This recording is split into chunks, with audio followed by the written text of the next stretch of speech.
I'm Steve Breen, the editorial cartoonist at the San Diego Union-Tribune. Today I'm going to read an essay I wrote reflecting on the 20th anniversary of the 9/11 attacks. One of the things I most remember about September 11, 2001 was the clear blue sky that morning. I was telecommuting from my home in Manasquan, New Jersey at the time, having just been hired by the San Diego Union-Tribune. The New Jersey shore is beautiful that time of year, and that Tuesday was no exception. Thinking it was just another workday, my wife and I fed our young boys breakfast, then went for a run on the sunny boardwalk with the double jogging stroller.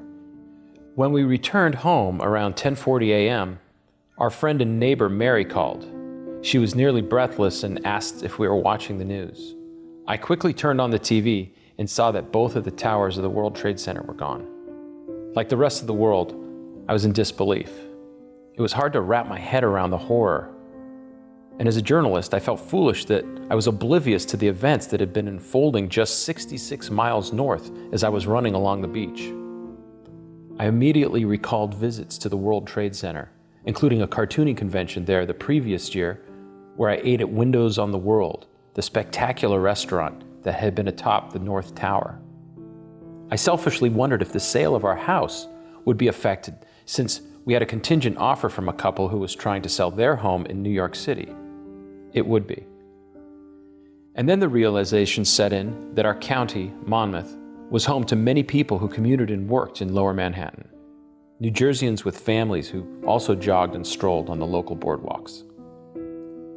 Around noon, a call came from Bob Kittle, my editor at the Union-Tribune. "I think you know your cartoon topic for tomorrow," he said. I went to our old detached garage where I had a small, quiet studio to sit at my drawing table and concentrate. The cartoon I produced that afternoon was of a hunched-over, grief-stricken Statue of Liberty with a somber black background. It seemed like a natural image, and I was pleased with it until I saw that many other cartoonists had basically drawn the same thing for Wednesday's September 12th paper. I wanted the piece I drew for Thursday, September 13th, to be unique. So instead of the grief, I focused on the anger, and I drew a burly bald eagle sitting on a stool, sharpening his talons with a file. The Visceral Cartoon quickly became famous and was put on everything from t-shirts to hats to military patches. Someone even hung a copy of it at Ground Zero. Then in October of that year, I drew a sequel cartoon of the eagle taking flight when we launched military strikes on terrorist training camps and the Taliban in Afghanistan. I'm proud that hundreds of U.S. military personnel wore the eagle image on their uniforms during the early days of Operation Enduring Freedom. I drew a third and final eagle cartoon in the series when our special forces killed Osama bin Laden in 2011. The first and only cartoon trilogy I've ever done took almost 10 years to complete.